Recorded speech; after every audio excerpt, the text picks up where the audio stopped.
Holiday season is a fun time for families to get together and take a little bit of a break, whether that's work or school. But once the holidays are over, it is time to get back into the swing of things, which can be emotionally tough after having fun at home. Joining us today is Dr. Sharnita Harris, the clinical director of psychology at Nationwide Children's Hospital, who has some mental health tips. Hopefully get us out of this post-holiday slump. We all had a great time off, didn't we? Absolutely, absolutely. And now we're back into the grind of January. The weather is the weather. So why is January a really good time to check in on our mental health for both ourselves but our kids too? So not only is January Mental Wellness Month, it marks the beginning of a new year, which might prompt people to reflect on the previous year and then goals for the upcoming year, and that can be stressful. And then we're adjusting from the holiday break, having to get back into our school routine. And that might be a time to really just have a lot of stress and trying to see if your kid is doing well with that adjustment, as well as parents getting back to waking up early. Sure. And as you said, we're trying to nail down all these goals, and then we've got all these things going through our brain. So what are some of the signs that we might look for in our kids to see, hey, maybe they're struggling a little bit with getting back to things? I think changes in behavior will be a telltale sign. So is your child more tearful, irritable, withdrawn? Are you noticing changes in their sleeping habits, how they're eating? That might be a time to just kind of check in and see what's going on, see what they're thinking and how they're feeling. Okay, yeah. So when they're like, oh, you're acting a little not as you normally would. Absolutely. Yeah, look for those things. So how can you talked about goals, it's a new year, we're thinking about, what are we going to do this year, setting these goals. How can families set realistic goals? I think it's important to work as a family to set SMART goals. SMART goals are specific, measurable, they're achievable, realistic, and timely. So you have a set deadline, and then work together as a family to think about what can we do to make progress toward those goals. SMART goals. Did you get all? That was good. Yes, good memory there. SMART goals, and yeah, they need to be something that we can actually achieve, because I think sometimes we go, oh, I want to climb Mount Everest this year.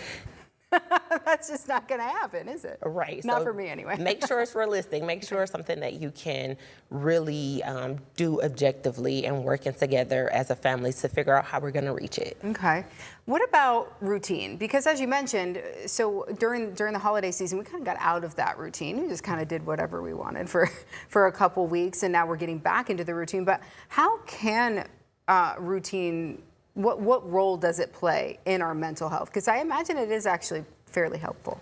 It actually is very important. Routine provides structure, predictability, which is good for our wellness. We're calm, we're more relaxed when we know what's going on. But if we cannot predict what's going to happen from one day to the next, that leaves room for negative emotions to arise, like stress, anxiety, which is not good for our mental or physical health. I have a toddler at home. When he's off his routine, I don't know if I'm coming or going, so routine can be very important. Yeah, Mom, bedtime is at 7:30, not 7:45, and I'm going to tell you about it, aren't I? Absolutely, and he's going to tell the whole family about it. Sure, for sure. So any quick mindfulness or coping techniques that you might have for families out there who, hey, maybe they're not used to this, being mindful or having to deal with it, with the stressful situations? Absolutely. Deep breathing plays a big role. So some deep diaphragmatic breathing, doing that every day just as a good habit.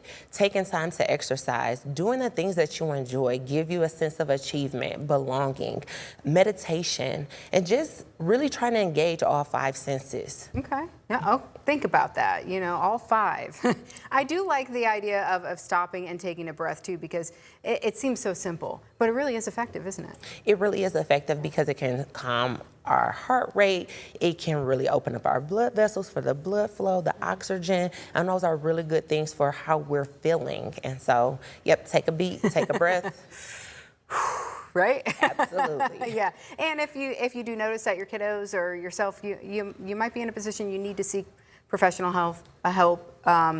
Go to your primary care first and go from there. Absolutely. I say keep an open communication with your primary care provider, and then if they feel additional resources are needed, they can direct you to the right person, but that's always a good trusted place to start. Okay, very good. Well, thank you for these tips today. Remember, take a deep breath every once in a while, okay, folks? Thanks for being here today. It was my pleasure. Yeah, thanks.